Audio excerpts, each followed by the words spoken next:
Estás escuchando Milenio 3 por Aluca Nanica.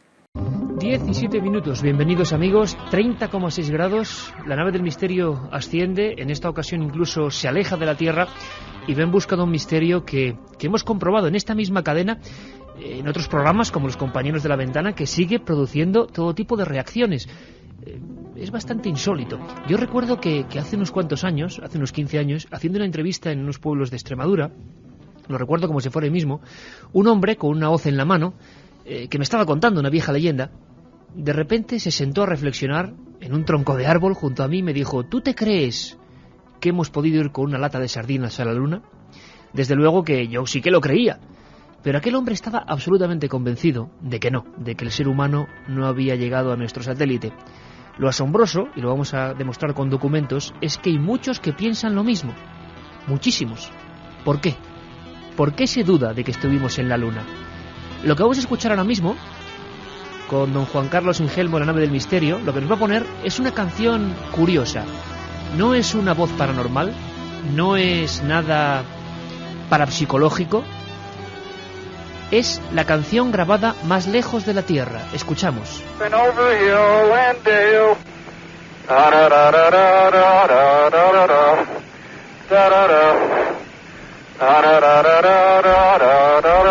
Bueno, pues esto que estáis escuchando, queridos amigos, es Neil Armstrong sobre la Luna, bailando y cantando, emocionado, porque había conseguido un hito absolutamente increíble. Había conseguido ni más ni menos poner una bandera de Estados Unidos, de su patria, ondeante, eso sí, ahí hay uno de los grandes enigmas. Había puesto un telémetro láser para medir la distancia hasta la Tierra, habían colocado un sismógrafo, había recogido 21 kilos de material lunar y después de 2 horas 31 minutos habían acabado ese fascinante paseo en otro mundo.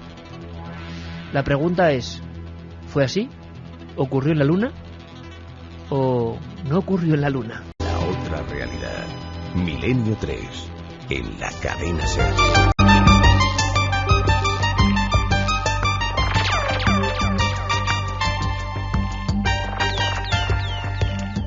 Hoy las músicas cósmicas, como es lógico, Vangelis, de Michel Jarre y toda la gente que se inspiró, por ejemplo, en los viajes espaciales para componer sus creaciones, van a acompañarnos en este viaje nuestro, en esta exploración nuestra. Si queréis acompañarnos, podéis hacerlo de una manera muy directa. Carmen Porter, buenas madrugadas. Buenas noches, sí, que bueno, no verdad. estamos todavía en el programa sabes. de madrugada. Encima con el día que hemos tenido hoy, horario. sí. 22:10 marca sí. el reloj de la cadena SER. Amigos, es la costumbre. Pues sí, la verdad es que un tema que está causando mucha polémica. Y sigue causando siempre. Siempre que se cumple algún aniversario, vuelve otra vez. Hemos llegado a la Luna, no hemos llegado, foros a favor, foros en contra. Pues no lo sé, vamos a tratar de tener las dos posiciones en el programa esta noche y a ver con lo que nuestros oyentes se quedan. ¿Creen que hemos llegado a la Luna? 7640, palabra clave milenio, espacio y como siempre vuestras opiniones, lo que vosotros queráis. Si creéis que hemos llegado, decirnos por qué, y si creéis que no, también hacernos saber por qué es esa vuestra opinión. Además tenemos un premio importante, Carmen, un premio cuya portada es el emblema de este misterio.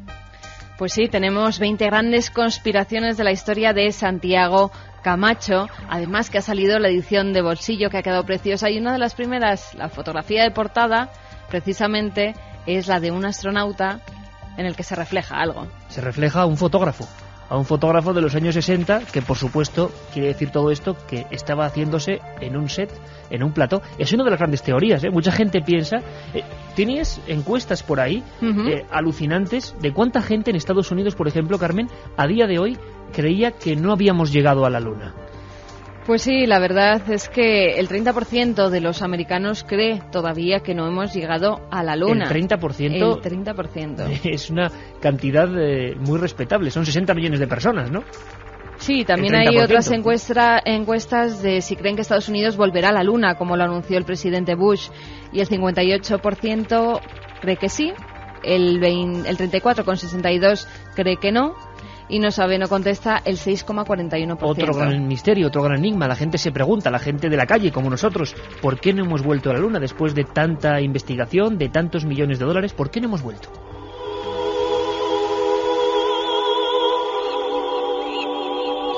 Pues claro que nos va a acompañar nuestro querido amigo Santiago Camacho, que además está activamente implicado en Milenio en este verano. Pero antes, si queréis que sentemos alguna base para la cual podéis empezar a forjar una opinión, por supuesto vamos a tener los dos lados. El lado conspiranoico, que nos encanta en Milenio, por supuesto, y el lado científico ortodoxo, vamos a llamarlo así. Vamos a tener varios invitados.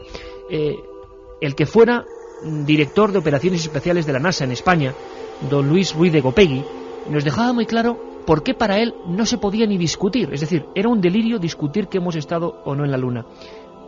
Pero lo cierto, lo acaba de decir Carmen, es que las encuestas dicen que la gente tiene grandísimas dudas. En La Ventana, nuestros compañeros, nos dimos cuenta de que la mayoría de gente que llamaba por teléfono, pues decía que no se creía, y era gente de toda condición. Es curioso, es un gran mito moderno, es la gran leyenda del siglo XXI. 7640 palabra milenio y lo que queráis, porque nuestra productora, Rebeca Collado, aparte de sondear el asunto en Internet, va a hacer un sondeo de vuestras opiniones. ¿Ganará el sí? ¿Ganará el no? Esto es un referéndum de apoloescépticos y apolocreyentes, Carmen. ¿El Apolo 11 llegó a la Luna o no llegó? De momento escuchamos a Luis Ruiz de Gopegui, repito, el que fuera director de operaciones especiales y espaciales de la NASA en España. Desde Fresnedillas controló toda aquella misión donde también hay mucho misterio, y nos dice lo siguiente, escuchad muy atentamente. Creo que discutir la llegada del hombre a la Luna es una cosa disparatada. La llegada del hombre a la Luna fue un acto público, lo vieron no por la televisión, sino por una especie de radares que son los que siguen las naves espaciales. Uno de ellos estaba en Fresnedillas, donde estábamos todos nosotros, y esos radares detectan la posición, la velocidad, la aceleración, todo con respecto a la nave. Y no solamente los poseen la NASA, sino que los soviéticos también los tenían, y también seguían las naves americanas, como los americanos seguían las naves rusas. Aparte de esto, había otros radares de este tipo en Alemania, en Inglaterra, y por tanto todos aquellos instrumentos detectaron perfectamente que la nave Apolo 11, por ejemplo, entró en órbita de la Tierra y salió luego hacia la Luna, llegó a la Luna y al cabo de unas horas, de 22 horas, regresó hacia la Tierra. El que dice, basándose en un simple detalle de una sombra, que aquello fue falso, tendría primero que decir por qué en aquellos años los soviéticos, los ingleses, los alemanes o los que fueran no denunciaron que había sido falso. Y tendría que decir también si la nave no fue a la Luna, ¿dónde estuvo? Porque si, como dicen, las escenas se rodaron en el desierto de Nevada, la nave se la hubiera visto dirigirse hacia el desierto de Nevada. Un viaje en busca del misterio. Milenio 3, en la SER. Bueno, pues estamos todos, yo no sé si es por colapso o por qué, pero hay problemas también con el 7640, que la gente continúa escribiendo. Damos también el mail por si acaso, Carmen. Claro que sí, que vamos a dar el mail, que es milenio3 con número @cadenaser.com, milenio3 con número @cadenaser.com. Allí también nos pueden hacer llegar sus opiniones. Bueno, Santiago Camacho hizo este libro, 20 grandes conspiraciones de la historia. Sorteamos 3 entre los participantes, tanto en el mail como en el 7640. Santiago, la foto es eso, es un astronauta. Bueno, todo el mundo cree que es Armstrong, el gran astronauta que sale a la Luna, y siempre en realidad es Aldrin, ¿no? Armstrong es el que le fotografiaba, fue una pequeña venganza. Pero en el casco se refleja algo. Sí, se refleja la imagen de un fotógrafo. Y realmente, pues yo no tuve nada que ver con la portada, pero es muy llamativo que efectivamente los editores de esos 20 capítulos, cada uno de un tema diferente, escogieran precisamente ese como emblema del libro, como reclamo para los posibles compradores. Y es que es un tema que efectivamente, como muy bien has dicho en la introducción, sigue despertando interés, sigue despertando controversia, y la verdad es que mira que ha llovido desde entonces, pues sigue arrojando datos nuevos, sigue arrojando polémicas, y yo creo que hasta que no se verifique esa posible vuelta del hombre a la Luna que ha anunciado de manera no sé si prematura recientemente el presidente Bush, pues seguiremos igual, porque realmente ambas posturas, algunas más cargadas de razón y otras más cargadas de fe, pero todas son igualmente inamovibles, ¿no? Lo que está muy claro, Santiago, es que en Estados Unidos, sobre todo, hay un movimiento apoloescéptico tremendo que cala en la sociedad y que, sobre todo, tiene varios argumentos muy visuales, muy curiosos, que vamos a intentar trasladar a nuestra gente, por los cuales se duda, ¿no? Carmen, tú habías hecho un pequeño recuadro, digámoslo así, de los elementos por los cuales la gente apoyaba esa tesis que nos parece delirante, ¿no? Que ya lo repasamos uno a uno con Santiago. Elementos que, claro, estoy seguro que mucha gente ahora mismo en Internet, con la interactividad total, puede estar viendo imágenes de... Por cierto, estábamos todos enamorados del programa Google Tierra o Google Tierra, que podías ver los planos. También se puede hacer con la Luna, ¿no, Carmen? Lo tengo aquí... Fíjate ya, Santi, esto es increíble. Se puede navegar por la Luna y ver plano a plano. Y hay una zona donde te indican que ahí alunizó el Apolo 11, ¿no? Efectivamente, aquellas personas que quieran pueden ir a este servidor, a este buscador, a Google, ponen Moon, es decir, Luna en inglés, con 2 O's, y allí les saldrá y podrán escanear ellos mismos la Luna. Van a ver pues los cráteres, las líneas que hay, y también donde alunizó el Apolo 11, el Apolo 12, el 14. Pero vamos a ver, tienen una banderita, un número. Pero ahí me parece muy curioso, porque en el programa que escanea la Tierra, tú puedes ir acercándote hasta casi ver los edificios. ¿Ocurre esto en la Luna? No, llega un momento en el que la Luna ya no puedes acceder más, ampliar más esas imágenes, y Google lo que ha hecho pues ha sido una pequeña gracia, una pequeña broma, que es poner un queso de Gruyère con esos agujeros que nos recordaría la Luna en los dibujos animados, por ejemplo. O sea que la bandera de la polémica no se puede ver.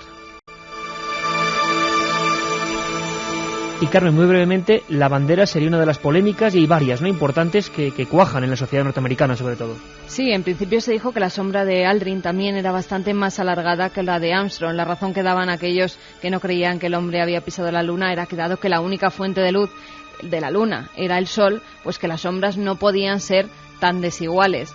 También se insinuó lo de la bandera. Si no hay aire, ¿cómo ondeaba esa bandera que pusieron en la Luna? También dijeron que una de las fotografías en las que Aldrin tiene el Sol detrás de él se puede ver con detalle su traje espacial, cuando en realidad este debería estar más oscuro y menos visible. Además, en el cristal del casco se observa un objeto que algunos han llegado a decir que se trataba de un helicóptero o incluso de una estructura de vidrio también. Una de las fotografías en las que Alan Bean sostiene un contenedor de muestras se ve la parte superior del casco, cuando esta, según los expertos y los conspiranoicos, no debería ser visible. Las sombras en el visor también tienen varias direcciones, por lo que esto indicaría que hay otra fuente luminosa en el lugar, que no es solamente el Sol. El módulo lunar tampoco dejó ningún cráter o huella del alunizaje entre sus patas, pero justo debajo del módulo lunar había una pisada que no debería de estar ahí. Además, se pueden ver claramente las letras United States, aunque están en la sombra, lo que indica de nuevo que se usó otra fuente luminosa. Bueno, pues milenio3@cadenaser.com y 7640, palabra clave milenio, para opinar y entrar en este debate. Santiago, quizá la bandera sea la gran polémica que explican unos, argumentan otros, reexplican otros, y al final yo creo que la gente de la calle no sabemos qué pasa. ¿Qué pasa con esa bandera? Hay un plano, hay un plano largo, rodado con una cámara de cine de 16 milímetros que iba instalada en el propio módulo lunar, que muestra a los dos astronautas, a Armstrong y Aldrin, clavando o intentando clavar, porque al parecer el suelo lunar era bastante duro por debajo de esa capa polvorienta, pues intentando clavar la bandera, y bueno, pues la dejan allí, y justo cuando la han soltado, en ese momento se ve ondear un poquito, se ve cimbrearse inexplicablemente esa bandera.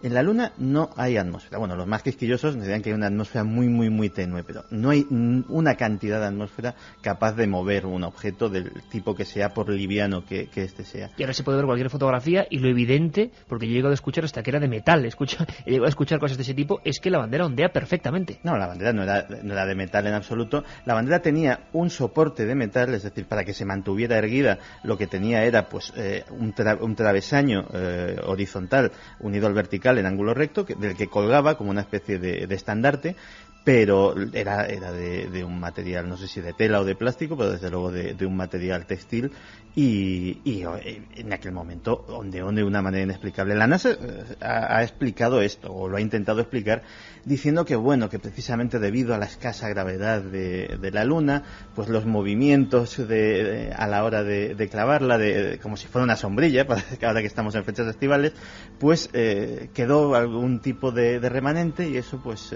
por es decir, movimiento continuo, ¿no? Sí. Por no haber gravedad. Pero por más que se ve, pues se ve algo anómalo en ese movimiento, ¿no? Ese es uno de los caballos de batalla que los que defienden estas cosas se han agarrado más, pero ha habido muchísimos. De hecho, los hay muy llamativos. Uno de ellos, que es muy asombroso y que he tenido ocasión de comparar algunas de las fotos que se citan en Internet, llama bastante la atención. Citabas antes que en Google se pueden ver perfectamente las diferentes banderitas de los diferentes alunizajes. Bueno, las señales, porque las banderas no se ven. Se puede ver, exactamente, como un alfilerito señalando dónde fue cada sitio. Y vemos que están pues bastante alejados unos de otros. Lo que llama mucho la atención es que en fotografías de diferentes misiones con aterrizajes en sitios muy dispares se ven accidentes geográficos sospechosamente similares, por no decir idénticos, cosa que también han achacado estos defensores de la teoría del fraude pues a que se pudiera haber realizado en un decorado. La palabra también mágica, decorado, se ha repetido en infinidad de ocasiones. Hay productores de televisión, Santiago, convencidos, creo que incluso alguno tuvo un rifirrafe con algún astronauta precisamente, convencidos de que se hizo en una especie de set perfectamente acondicionado, precisamente por la batalla terrible con la Unión Soviética, por apoderarse del primer puesto en ese ranking de la conquista espacial. ¿Qué argumentos podemos tener, al menos para la sospecha, al menos para ponerlo aquí para la opinión pública, de que pudo haber algún tipo de filmación de ese tipo? Pues fíjate que uno de estos productores, que es digamos el cabecilla de la nueva ola de los apoloescépticos, digamos que hubo un primer grupo que ya son pues bastante viejecitos, que eran de la época, digámoslo así, en que sucedió esto, y luego hay una nueva ordenada que está liderada por un personaje que se llama Bart Severin. Bart Severin es, para que los oyentes se hagan una idea, un productor de documentales del estilo de Michael Moore, pues muy transgresor, muy directo a la hora de hacer sus comentarios. Tuvo efectivamente con el propio Aldrin un rifirrafe en el cual Aldrin pues le agredió, le pegó un puñetazo. Esto terminó en un juicio, etcétera, etcétera, y bueno, el juez despachó a Aldrin con una regañina y le dijo que si no fuera por su prestigio y por haber sido quien es, pues probablemente la cosa hubiese ido a mayores. Y es que Severin le había dicho, le había puesto una cámara delante de las narices y le había dicho: ¿usted juraría delante de esta Biblia que estuvo en la Luna? Y por única respuesta, por lo que se llevó fue un guantazo. Pues una de las cosas que ha ido descubriendo de guantazo en guantazo este Bart Severin es tuvo ocasión de acceder a una película de los propios archivos de la NASA, en la cual se veía el módulo lunar, los astronautas y un plato, un set de cine con sus focos, con su decorado, con un montón de gente alrededor operando y haciendo allí algunas manipulaciones. Esa película es real, forma parte del archivo de la NASA, y la NASA justifica la existencia de esta película diciendo que bueno, se hacían ensayos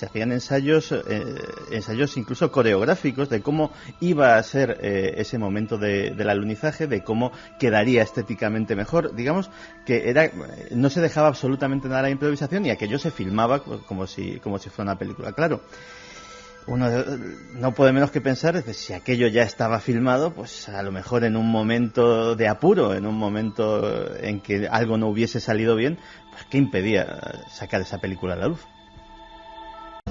Set, focos, cámaras. Los conspiranoicos, 60 millones de norteamericanos, creen que su país, que ganó la batalla a la Unión Soviética, no ha llegado, que les mintió. Es alucinante.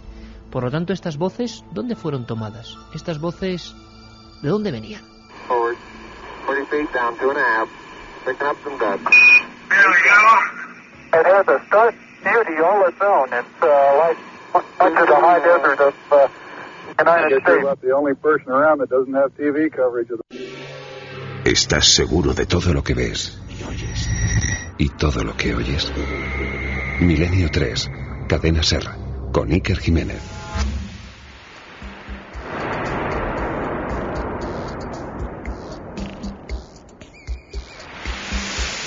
«20 grandes conspiraciones de la historia», y por algo los editores de ese libro que hoy sorteamos eligieron esa estampa, porque las 20 son muy fuertes, como hizo también Santiago Camacho en su libro Top Secret, del Archivo del Misterio, de Edad.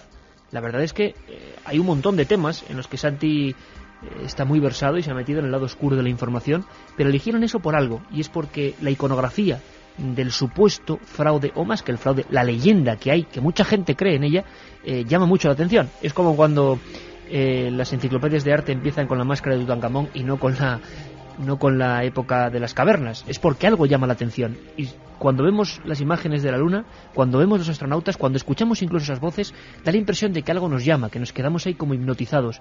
Claro, que fuese un fraude nos parece muy difícil, pero la realidad es que hay millones y millones de personas en América y en el mundo, y en España, por lo que estamos viendo, que no creen que hayamos llegado allí, que fue una maniobra. Es curiosísimo. Carmen, ¿qué está opinando la gente?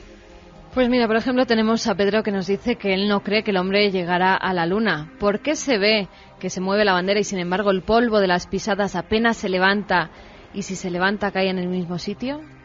Lo del suelo lunar y esa huella debajo. Bueno, hay una cosa, Santiago, todos los argumentos a los cuales nos da paso Pedro, que es que cuando aterriza ese módulo tenía que haber montado un guirigay terrible, ¿no? Y sin embargo el suelo está lisito, perfecto, menos una pisada justo debajo, ¿no? Sí, además se han intentado hacer con la documentación gráfica solamente análisis muy rudimentarios de granulometría, es decir, por la fuerza del chorro lanzado a presión de los gases de la ignición del motor, pues se deberían haber desplazado las partículas de polvo más ligeras hacia el exterior y haberse quedado las más pesadas, digamos ya las piedrecitas, por decirlo de alguna manera, en la zona más debajo del cráter. Y al parecer la conclusión a la que se llega es que el suelo es bastante uniforme, es decir, que no hay en la composición del suelo no haya un cráter, sino ni siquiera una leve variación en el tono tal vez de ese suelo que nos dé una pista, ¿no? Y efectivamente es llamativo que aparezca en un sitio donde ni en las filmaciones ni en los diarios a bordo ni en ningún tipo de documentación se aprecia que se hiciera ningún tipo de manipulación. Además era muy difícil, el traje pesaba 180 kilos, era muy complicado de manejar incluso en las condiciones de baja gravedad de la Luna, pues agacharse, hacer manipulaciones debajo del módulo, etcétera, etcétera, pues no era precisamente fácil. Vamos con Juan Antonio Iglesia, que nos dice: estimados señores, no creo en lo que se está diciendo, que la llegada del hombre a la Luna se hizo en un plató. Si no fuera así, en su momento se habría denunciado cuando todo el mundo vio por televisión, yo me pongo por testigo, cuando Neil Armstrong pisó suelo lunar. Esta nueva teoría no tiene sentido alguno y por tanto no se mantiene en pie. A mí me parece muy bien lo que dice la audiencia, pero hay una cosa que también me parece intrigante, y es que la gente enseguida parece que estamos nosotros defendiendo que la Luna se hizo en un plató. Es que la gente es alucinante también, ¿no? Con todo el respeto, por supuesto, pero enseguida piensan que nosotros... Nosotros, así como hemos escuchado a Luis Ruiz de Copegui diciendo que es un disparate si quiera pensarlo, presidente de operaciones en la NASA en España, estamos escuchando también por qué mucha gente no lo cree, pero nosotros no estamos tomando partido, el partido lo tomáis vosotros. Iñaki nos dice: está claro que es una mentira. Durante la Guerra Fría entre USA y la Unión Soviética, ¿por qué no se ha vuelto a ir desde entonces? Por cierto, la mentira, Santiago, siempre hablando y siendo en tu caso la voz, que tú tendrás tu teoría personal, pero recopilando información de los que no creen, ¿se cree solamente que el fraude es del Apolo 11 o también los viajes posteriores? ¿O se cree que fue solamente en ese punto y luego ya sí que se ha llegado a la Luna? Los buscadores de anomalías se han centrado en casi todas las misiones. Y es curioso porque cada uno defiende su teoría, efectivamente, que se fue a la Luna, pero no en la primera misión, que todas fueron fraude, que se fue pero las fotos son falsas porque se encontraron cosas que no interesaba enseñar. Es decir, ha habido teorías para todos los gustos. Lo que sí me gustaría señalar es que el fraude, hay fraudes en la exploración espacial comprobados.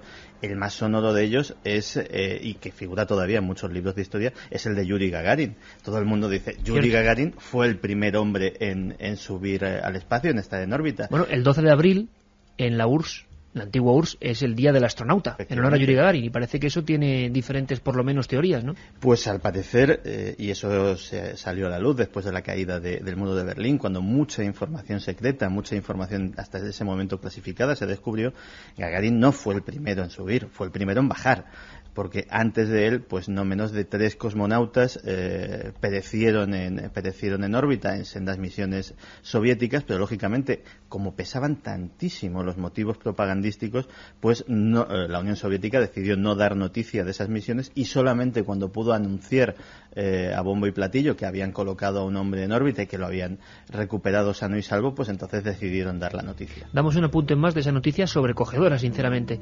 El 12 de abril de 2001, hace exactamente 4 años y unos pocos meses, el Pravda, ni más ni menos, el organismo de máxima difusión en Rusia, publica, entre comillas, se puede decir, la mentira de la conquista del espacio, la mentira de Yuri Gagarin, personaje, vamos, absolutamente conocido a nivel universal, primer hombre que orbita en el espacio. Pravda, siempre dando las fuentes, indica que el viaje se realizó efectivamente el año 1961, pero que en el año 57, 58 y 59, 3 exploradores, 3 cosmonautas, como se dice en la Unión Soviética, reventaron en 3 proyectos, pero llegaron a estar fuera de la Tierra. Por lo tanto, serían 3 experimentos fallidos, 3 incógnitas, y se atreven a dar un nombre incluso. Meses antes de que Gagarin haga su triunfal viaje, Sergei Vladimirovich dicen que es el primer Gagarin real. Si esto ocurre en un aspecto de un mundo hermético como el muro en aquella época, el bloque soviético, mucha gente piensa, los apoloescépticos, que claro, que aquí, quién sabe si en un futuro descubriremos cosas de la exploración espacial que ahora ni siquiera vislumbramos. Por ejemplo, ¿quién no se acuerda de la perrita Laika o la perra Laika? Oficialmente fallece a la semana. Pravda y esta investigación descubren que fue otro fraude, que a las 8 horas, por pánico y además casi reventada por diversos errores de ese Sputnik 2, se va al garete el pobre animal.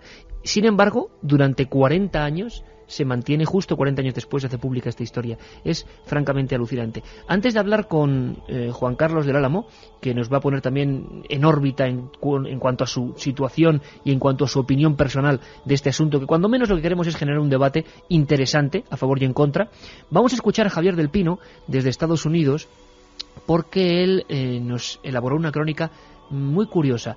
Fijaos qué sencilla es la historia, porque la NASA se gasta $15.000 en un manual para que se lleve a las escuelas y para que los profesores puedan argumentar y no se vean avasallados por los muchachos que ya accediendo a Internet dicen: oiga, profesor, ¿cómo que llegamos a la Luna?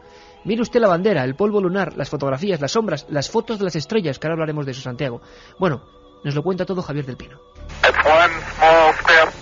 Cuando el astronauta Neil Armstrong decía bajo de la nave es un pequeño paso para el hombre pero inmenso para la humanidad, aquello, dicen algunos, pudo estar pasando no en el espacio sino en algún hangar secreto en algún desierto de Estados Unidos, en un montaje diseñado para convencer al resto del mundo y a los enemigos en la Guerra Fría de la superioridad tecnológica del gobierno americano. Ahora la NASA parece que se harta de escuchar esa teoría del montaje y quiere desmontarla. Ha invertido $15.000 en un manual para que los profesores de los colegios sepan qué decir a los alumnos escépticos. Resuelve todas las dudas. Por ejemplo, se dice que no se ven estrellas en las grabaciones y en las fotos, pero según la NASA, la profundidad de campo de las cámaras impedía que las estrellas salieran. Se dice que la bandera se mueve cuando todo el mundo sabe que en la Luna no hay viento. La NASA explica que se mueve porque en la Luna tampoco hay gravedad, de manera que cualquier movimiento es infinito. Al clavarla en el suelo, la bandera empezó a ondear y ahora mismo seguirá moviéndose porque nada puede pararla. Y la NASA añade una prueba más para demostrar su realidad.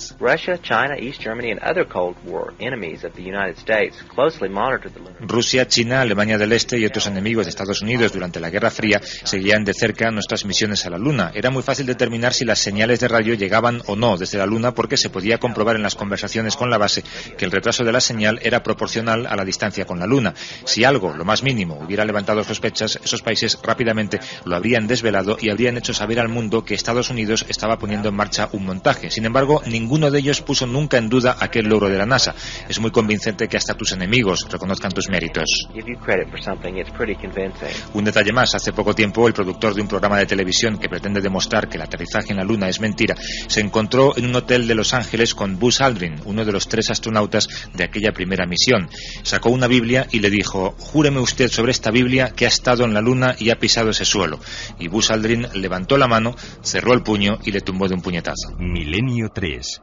Periodismo de lo desconocido. En la SER. 10 y 38, 29,9 grados. La nave del misterio continúa, no sabemos si sobre la Luna, pero por lo menos en órbita, buscando enigmas, buscando preguntas. Y vosotros tenéis las respuestas, no nosotros. Por cierto, Buzz Aldrin sí, tuvo una vida bastante compleja. Dicen que 15 años, ¿no?, de psiquiatría intensa.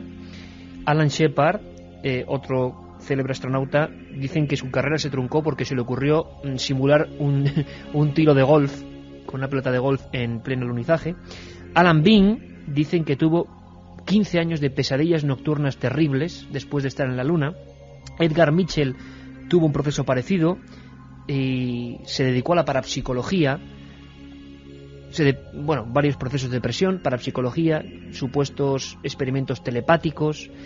Armstrong lo escuchamos hace 3 o 4 semanas, ¿os acordáis? Ha dedicado gran parte de su vida a extrañas misiones, como por ejemplo descubrir la cueva de los Tallos, donde había un supuesto libro de oro de los mormones.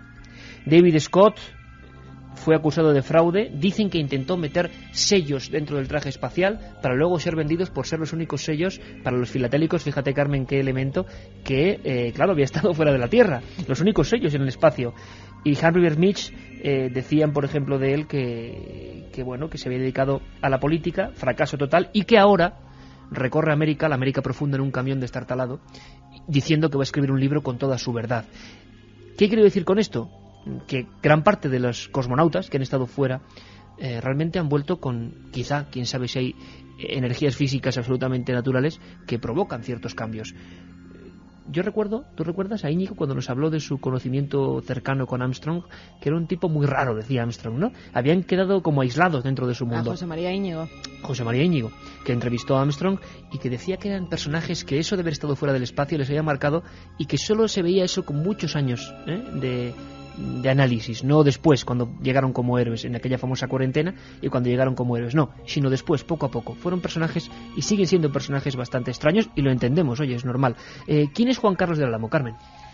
Pues es nuestro invitado también esta noche junto a Santiago Camacho. Él es ingeniero aeronáutico, ha trabajado en la NASA, también con Pedro Duque, por supuesto, y es profesor ahora en la Universidad Politécnica. Y le agradecemos muchísimo a Juan Carlos que esté con nosotros en esta noche en la que cientos de miles de amigos están haciendo preguntas. Juan Carlos, buenas noches. Hola, buenas noches. Oye, Juan Carlos, imagino que no sé si tú también te habrás llevado las manos a la cabeza, como más o menos hacía don Luis Ruiz de Gopegui, que es buen amigo, por aquello de los argumentos de los que no creen que se ha llegado a la Luna. ¿Tú qué opinas?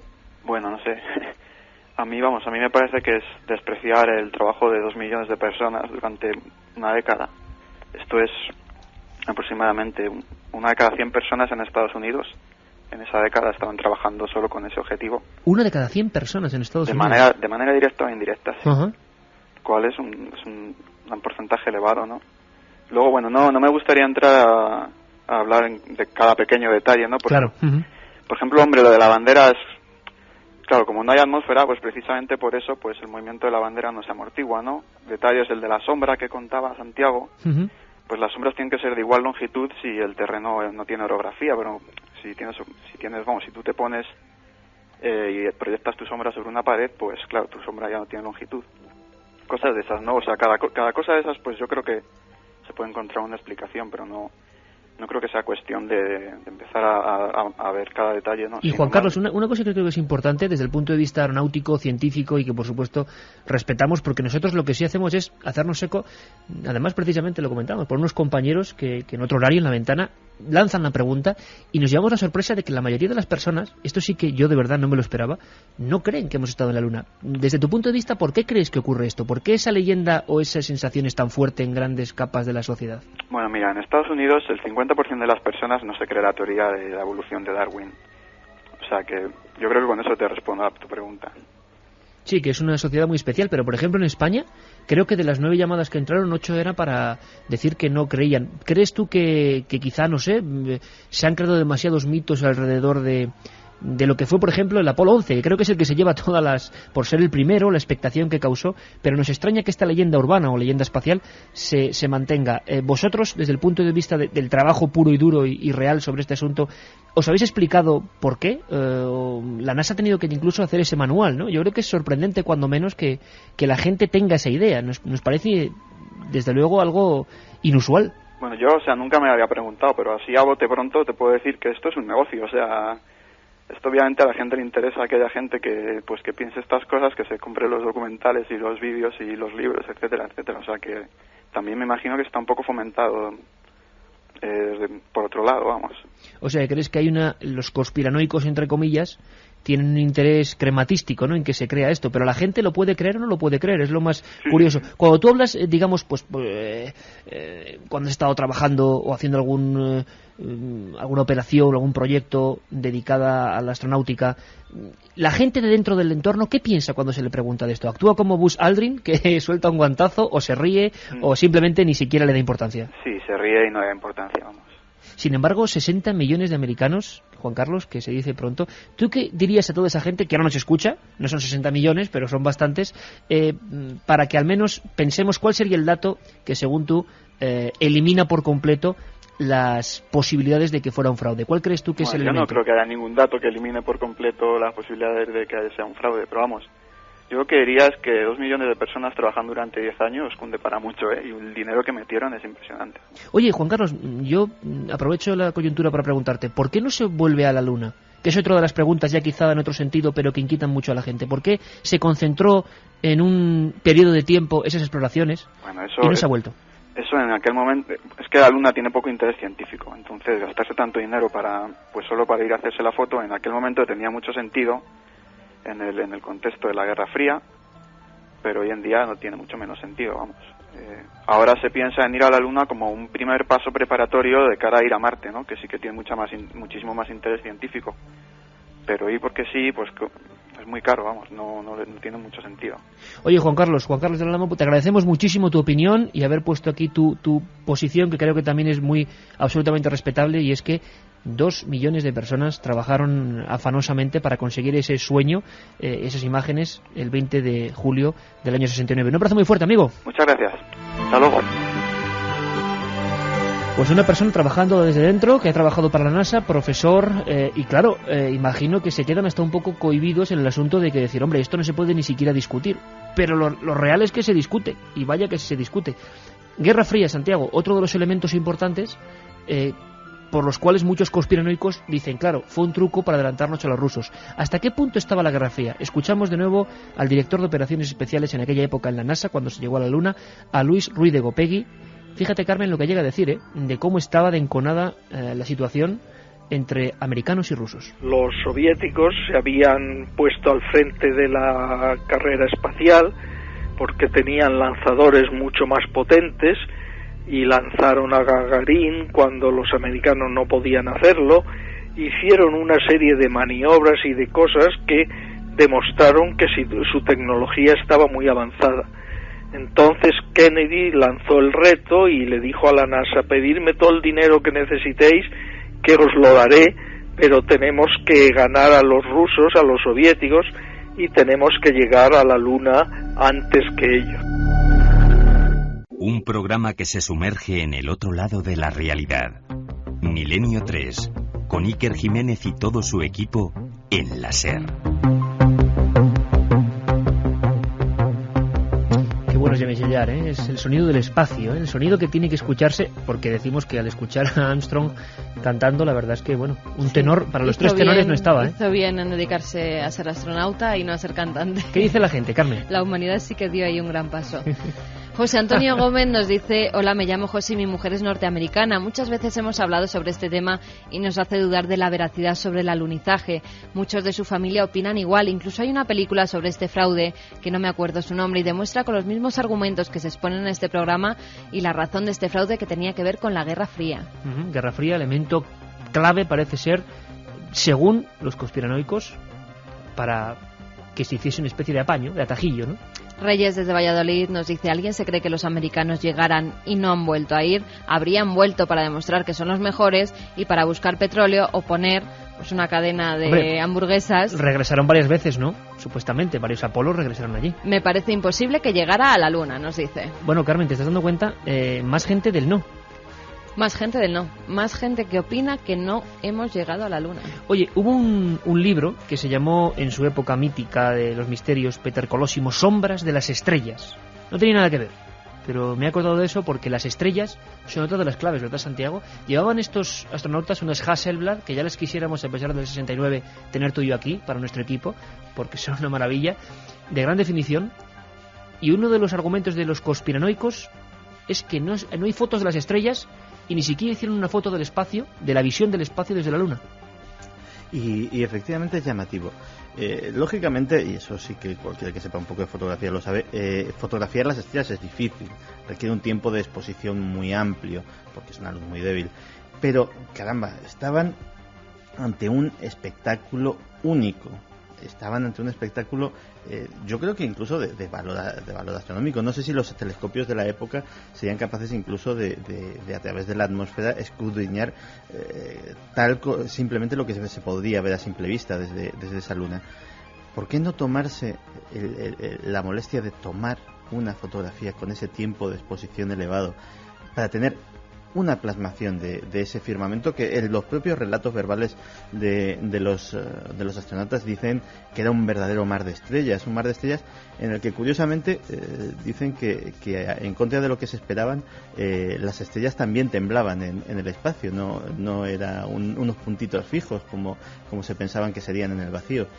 Pues lo cierto es que esa ausencia de estrellas en todas y cada una de las fotografías ha sido otro de los puntos que ha suscitado la suspicacia. Dicen los desconfiados que porque lógicamente sería muy complicado reproducir un firmamento de tal manera que un astrónomo no detectase incongruencias, no detectase la falsedad de ese decorado.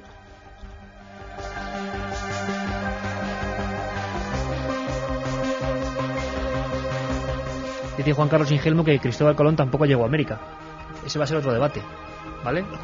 Te lo apunto ahí, porque claro, cuando uno empieza a preguntarse por las cosas, pero cuidado que grandes catedráticos... El primero no fue. Claro, que... Se hablaba de un prenauta. Y cuidado, no, y ya se sabe, y nos lo dijo aquí, no un cualquiera, sino el catedrático emérito de la Universidad de Salamanca, Álvarez, que decía directamente, bueno, que... no solo el prenauta, sino ya se sabe que vikingos llegaron a las costas de la zona de Norteamérica en el siglo IX, X, decían, ¿no? Bueno, me parece otro debate muy interesante, por cierto. ¿Se llegó a América? ¿No se llegó en esa fecha? O sea, ¿hubo informaciones antes? Esto sería un viaje, aquel era un viaje a lo desconocido y este también lo era. Y desde luego parece muy claro que la guerra entre americanos y rusos era terrible y absoluta. Eso motivó estos montajes. Santiago, hay una cosa que sí que no encaja. De haberse descubierto el fraude, y con radiotelescopios y observatorios se podría saber si esa nave estaba o no estaba, yo creo que se hubiera denunciado por parte de las potencias enemigas, ¿no? Y esto nunca ha ocurrido. Sí, de hecho, lógicamente el fraude tenía que descubrirse. Lo que es cierto es que el fraude es más fácil o más difícil de descubrir según lo sofisticado que sea. La tecnología de la época, se ha hablado por ejemplo de que efectivamente sí se detectaba de dónde procedían esas emisiones de radio, pero la tecnología de la época no impedía en absoluto colocar en órbita lunar un repetidor de radio que emitiese desde la Luna, que repitiese señales que se emitían desde la Tierra, con lo cual los fraudes son... Es más, el mismo día del alunizaje, creo que del supuesto alunizaje, los soviéticos estrellan contra la Luna en Luna 2, si no me equivoco, puedo equivocarme en el número, y pega un pepinazo tremendo sobre la superficie, que es como la cara y la cruz. Aquel día pasaron muchas cosas que no se saben. Uh-huh. Sí, de hecho, un apunte sobre lo de la Guerra Fría, es que la importancia propagandística de esto era tremenda, la importancia propagandística y militar, porque los soviéticos iban por delante en tecnología de cohetes, y la Tercera Guerra Mundial, si es que se producía, era precisamente con cohetes como se iba a disputar. Una cosa, Santiago, tu libro, que sorteamos 3 ejemplares, lo repito, 20 grandes conspiraciones de la historia, en bolsillo, fue número 1 en Argentina durante varios meses. Yo no voy a culparte por ello, al revés, ya me gustaría a mí haber sido número en Argentina, sino que Juan Carlos del Álamo, nuestro invitado, que gentilmente ha comentado también esa idea, ¿no? Que hay todo un comercio.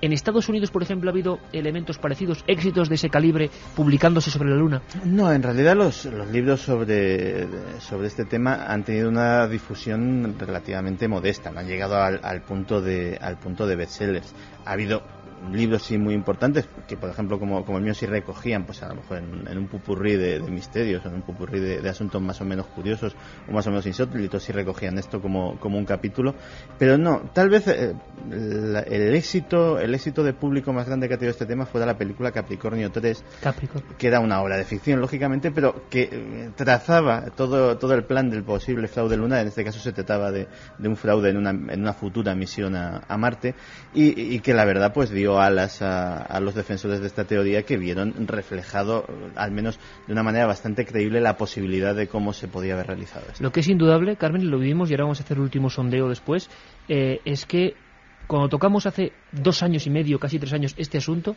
fue uno de los de mayor repercusión, sin duda, te lo comentábamos, Santiago. Hay algo que la gente hace que opine. Y Rebeca Collado, nuestra productora, buenas noches, Rebeca. Buenas noches. Ha vuelto a indagar en el mundo de Internet y se ha encontrado con sorpresas, ¿no?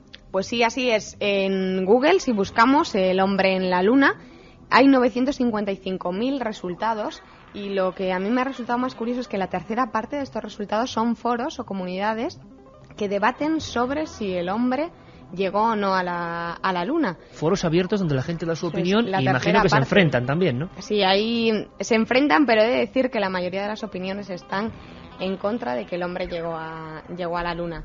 Es curioso, pero es así. Aunque hay gente también que dice que juzgar un logro tan grandioso así es a la ligera, pues no se puede hacer. Pero la verdad que la mayoría de las opiniones están en contra. Por ejemplo, hay gente que dice que si Rusia en los años 60 y 70 tenía los mayores progresos en la carrera espacial, ¿por qué no llegaron ellos, no? Y sí fue Estados Unidos, que si no era para demostrar su supremacía en... Es curioso porque iban adelantándoles en todo, ¿verdad?, los soviéticos, y de repente este golpe de efecto muy a la americana es tremendo. También hay muchos que recomiendan la película el documental del lado oscuro de la Luna, y además aseguran que las personas que crean que el hombre llega a la Luna, si ven este documental ya no lo creerán. O sea, hay un documental que es el lado oscuro de la Luna. Y que creo que se ha pasado en algunas televisiones y ha causado un impacto brutal, sí. Así es, bueno, hay muchos debates sobre las fotografías que comentábamos, que por qué la sombra de Aldrin es menos larga. También la conspiración de las estrellas, que por qué no hay estrellas en el cielo, estoy muchísimo. Y fuera del debate es muy interesante el tema de la filatelia que comentabas antes. Se pueden comprar todavía la carta completa con los sellos, está por el precio de $35.000. $35.000 los sellos que estuvieron en el espacio. Siguen en subasta y esto va aumentando, pero es tremendo. Son muchísimos los sellos que se subastan sobre este primer que han estado en el espacio. Sí. Rebeca, pues muchísimas gracias por ese informe que me parece alucinante y me parece un poco la extensión, ¿no?, del ser humano en el siglo XXI, de este problema, de esta polémica. Carmen, ¿qué han dicho los oyentes? Pedimos disculpas a muchos porque el 7640 es que se ha medio colapsado y hemos tenido también que abrir el mail. Antonio Mora, por ejemplo, nos dice: yo creo que los americanos enviaron la nave a la Luna y volvió a la Tierra, pero ni en la nave ni en el módulo lunar iba ningún astronauta. En cuanto al retraso de las comunicaciones, se pueden simular. Entonces el gobierno americano no se hubiera arriesgado a un accidente. En la Guerra Fría cualquier cosa era posible. Los comentaristas de Milenio 3 que hilan bien fino, ¿eh? Hola, yo sí creo que los americanos estuvieron en la Luna. Lo que pasa es que se olvidaron de la cámara en la Tierra y luego tuvieron que montar una luna artificial para hacer las fotos del reportaje, nos dice Antonio. Tuve la suerte de ver en directo el alunizaje. Tenía 14 años y me tuve que pelear con toda mi familia para que me dejaran ver la televisión a esas horas. Hacer un montaje de esa misión es pan comido para los servicios secretos de los Estados Unidos, pero de ahí a que sea una farsa va un trecho, nos dice Javier Pérez Carrió. Aquí tuvimos las declaraciones del ya fallecido José Antonio Silva, piloto y director de informativos en la época del telediario de Televisión Española, que hablaba de cómo les echaron de la sala, y también de Santiago Vázquez, que hizo junto a Jesús Hermida esa transmisión, y hablaban de ese bucle de tiempo en el cual les echaron de Fresnedillas, ¿no? Muy curioso. Víctor, un chico de 11 años, que nos dice: el hombre sí estuvo en la Luna, pero lo que hemos visto no son las verdaderas imágenes. Un saludo. Otra de las grandes teorías que se mantiene también en Internet: sí que estuvimos, pero lo que se ve y se ha publicitado es un montaje, ¿no, Rebeca? Eso es, como hablan mucho sobre el tema de Hollywood, ¿no? Que si era una explosión para demostrar pues también la supremacía del cine americano en el mundo. Santiago, a día de hoy, bueno, desde luego sale tu libro de nuevo, ¿hay más literatura en Estados Unidos en movimiento de este asunto concreto? No tanta literatura como obra documental, como vídeos, etcétera, etcétera. De hecho, el tal Bart Severin está a punto el del puñetazo está a punto de recoger el fruto de sus guantazos y de sus sufrimientos y de estrenar su nueva película, en la cual dice que hace revelaciones que asombrarán al mundo. Ya veremos. No podía ser menos. Vamos con los 3 ganadores, Carmen. Vamos con los 3 ganadores, que nos envían un mail a milenio3@cadenaser.com para darnos su dirección. Son Miguel Ángel Martín, Eduardo Medina García y Javier Pérez Carrió. Esos 3 son los ganadores de 20 grandes conspiraciones de la historia de Santiago Camacho, editado por la Esfera de los Volvemos Libros. a las 3, Carmen. Volvemos a las 3 de la mañana. Ahora os dejamos con nuestros compañeros de los servicios informativos. Santiago, muchas gracias. Rebeca, muchas gracias. Yo me quedo con un dato. 2001, Pravda, y se demuestra que Gagarin, dicen, no fue el primero, sino que hubo 3 exploradores reventados. Año 57, 58 y 59. Curioso. ¿Algún día descubriremos algo parecido de lo que nos contaron en la Luna? ¿Quién sabe? Y que nuestros comentaristas, más del 65% opina que no hemos llegado a la Luna. 65%.